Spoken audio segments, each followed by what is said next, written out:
Hello, on the screen is a summary of what I will go over in this video. Make sure to watch to the end so you don't miss anything. Step 1. Open your GCASH app on your phone and log in with your credentials if you're not already signed in. Make sure you're on the home screen where you can see all your recent transactions and account balance. Step 2. Look for the menu icon, usually 3 horizontal lines in the top left or right corner of the screen. Tap on it to open the navigation menu where all your account options are located. Step 3. Scroll down through the menu and find the Settings option, which might also be labeled as Account Settings or Preferences.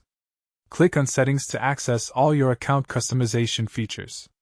Step 4. Inside Settings, look for the Transaction History or Activity Log section. This is where GCASH stores all your past transactions and payment records. Select this option to see your complete history. Step 5. You'll see options to manage your transaction history. Select the Delete or Clear History option, then confirm that you want to remove these records. Your transaction history will be permanently deleted from your GCASH account, so make sure that's what you want before confirming the action.